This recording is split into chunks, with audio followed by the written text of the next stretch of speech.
Greetings from the Dark Continent. Furious Caracal here.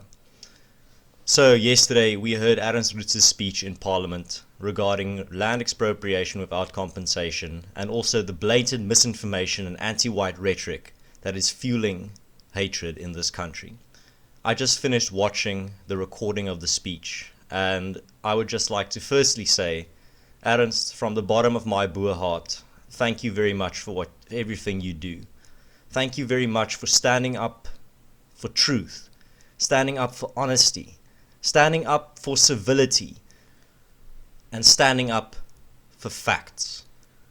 When I heard the responses from some of the people on the floor to what you said, slandering you, attacking you, using racist language, citing your race as some type of rebuttal to what you said, I struggled to keep calm. My heart was racing. I was feeling angry. I was clenching my fists. What you did yesterday, I don't think the majority of people have in them.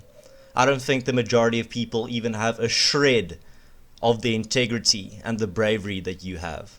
The majority of people do not have the balls to say what you said or to do what you are doing. And I would just like to thank you again for everything. Thank you for being the man in the arena. Thank you for being the guy who gets shit done, who sits there and takes it. Not the man who sits back and watches the world burn, but the man actively running around trying to put out the fires even though he's getting burned himself.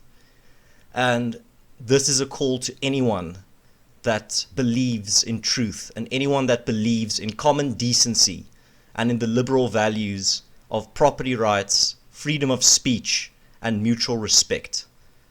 I ask you, I beg of you to stand with Ernst Roets and to stand with AfriForum in this time of immense friction, tension, and hatred. Do not allow the detractors and the hate-filled mob to accuse you of things that you are not. Just because you believe in property rights and just because you believe in non-racialism does not make you a fascist. It does not make you a Nazi. Believing in freedom of speech does not make you a terrible person. It does not make you Hitler. We've reached a time now where silence can no longer be tolerated. The biggest threat to freedom of speech is not the government silencing us, but the masses of people actively silencing themselves. And I refuse to remain silent.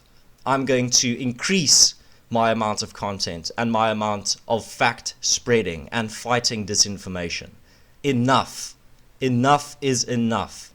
I'm not going to allow the mainstream media and political figures to monopolize the narrative or to slander me or people like me that believe in the same things as me as racists, fascists, and Nazis.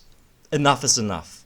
And I implore everyone to stand with me, Ernst Roets and AfriForum, to stand up for what is right, to stand up for common decency, and to stand up for freedom of speech and for property rights in this country.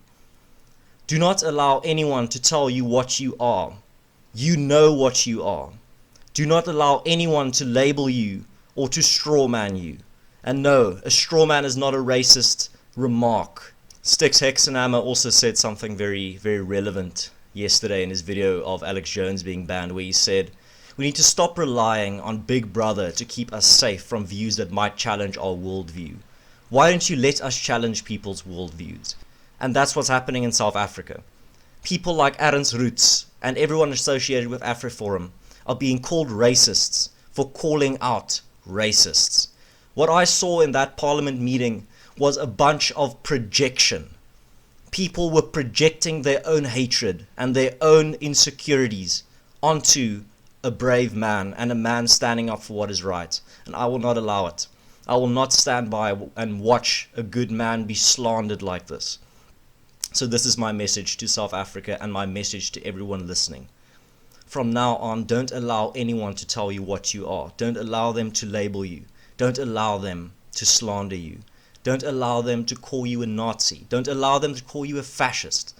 Don't allow them to call you an apartheid apologist, because you are not. And the next time someone comes to you and calls you any of those vicious labels, look them straight in the eye and tell them, prove it. This has been The Conscious Caracal. Have a good one.